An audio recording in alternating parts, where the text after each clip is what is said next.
Jail में एक कैदी का सिर काटकर उसे मौत की सजा दी जाने वाली होती है। जेल के गार्ड अर्जुन का कॉलर पकड़कर उसे फांसी के तख्ते की ओर ले जाते हैं। सबसे हैरानी की बात यह होती है कि इतनी बड़ी सजा का सामना करने के बावजूद अर्जुन के चेहरे पर जरा भी डर या घबराहट नहीं होती। उसका अजीब व्यवहार देखकर इंस्पेक्टर विक्रम को कुछ गड़बड़ होने का एहसास होता है। उसे याद आता है कि अर्जुन के घर से इंसानी चमड़ी जैसे दिखने वाले कई नकली चेहरे बरामद हुए थे। ये सोचकर वह बेचैन हो जाता है और तुरंत फांसी रुकवाने की कोशिश करता है। अब कहानी एक दिन पहले की है। अदालत में सुनवाई चल रही होती है। रिया बार बार अपनी उंगली से गाल पर हल्की हल्की थपकी देती है, लेकिन असल में वह मोर्स कोड के जरिए अर्जुन तक एक गुप्त संदेश पहुंचा रही होती है। सामने बैठा अर्जुन बिना कुछ बोले सिर्फ अपनी आंखों की झपकियों से उसे जवाब देता है। रिया तुरंत पेन निकालकर उसका संदेश लिखने लगती है। उसी समय जज अर्जुन को मौत की सजा सुना देते हैं। अदालत में मौजूद लोग खुशी से चिल्लाने लगते हैं, लेकिन उसी पल रिया के चेहरे पर एक हल्की मुस्कान आ जाती है। दूसरी ओर अर्जुन बिल्कुल शांत रहता है, क्योंकि दोनों पहले ही जेल से भागने की पूरी योजना बना चुके होते हैं। इसके बाद रिया अर्जुन के बताए हुए तीसरे रास्ते पर पहुंचती है। जैसे ही वह दीवार की तीसरी ईंट दबाती है, पूरी दीवार एक पत्थर के गुप्त दरवाजे में बदलकर खुल जाती है। अंदर अर्जुन की स्पोर्ट्स कार छिपी होती है। रिया कार चलाकर लगभग 55 किलोमीटर दूर तय जगह पर पहुंचती है। वहां पहाड़ के अंदर एक गुप्त रास्ता खुलता है।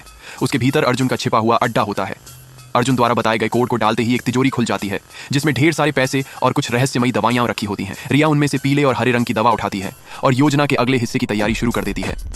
अगले दिन रिया खूबसूरत कपड़े पहनकर सचिवालय पहुंचती है। वहां वह न्याय मंत्री राजीव से मिलने जाती है, जो लंबे समय से उसे पसंद करता है। रिया अपनी बातों से उसे आसानी से अपने प्रभाव में ले लेती है। वह मंत्री के कान में कुछ फुसफुसाती है और राजीव उसकी हर बात मानने को तैयार हो जाता है। तभी रिया मेज पर रखा अखबार उठाती है। अर्जुन की फांसी की खबर पढ़ते हुए वह कहती है कि वह उस खतरनाक अपराधी को अपनी आंखों से देखना चाहती है। शुरुआत में मंत्री मना कर देता है, लेकिन आखिरकार वह तैयार हो जाता है और कहता है कि वह खुद उसके साथ जाएगा। रात होते ही दोनों जेल पहुंचते हैं। इसी दौरान इंस्पेक्टर विक्रम पूछताछ के बहाने जेलर से अर्जुन से मिलने की अनुमति ले लेता है। तीनों पूछताछ वाले कमरे में पहुंचते हैं। करीब आधे घंटे बाद विक्रम बाहर आता है और ठंडे चेहरे के साथ कहता है कि अर्जुन ने कोई प्रतिक्रिया नहीं दी। जेलर गहरी सांस लेकर बताता है कि जब से अर्जुन जेल में आया है वह हमेशा ऐसा ही रहता है, न किसी से बात करता है और न ही अपने चेहरे पर कोई भाव आने देता है। जैसे ही कमरे का दरवाजा बंद होता है, रिया मौका देखकर मंत्री राजीव को दवा का इंजेक्शन लगा देती है। कुछ ही सेकंड में वह बेहोश होकर गिर पड़ता है। इसके बाद रिया हेयरपिन की मदद से अर्जुन की हथकड़ियां खोल देती है। फिर वह पहले से तैयार किया हुआ नकली चेहरा निकालती है और अर्जुन तथा मंत्री के चेहरे बदल देती है। अब देखने में अर्जुन बिल्कुल मंत्री जैसा दिखाई देने लगता है। इसके बाद वह अर्जुन को कमरे से बाहर निकाल देती है। मौका मिलते ही अर्जुन सीधे मंत्री के दफ्तर में पहुंचता है और वहां गायब हुए पैसों की तलाश शुरू कर देता है। उसी समय मंत्री की सचिव के पास इंस्पेक्टर का एक जरूरी फोन आता है। वह उसे बताता है कि अर्जुन ने मंत्री की जगह ले ली है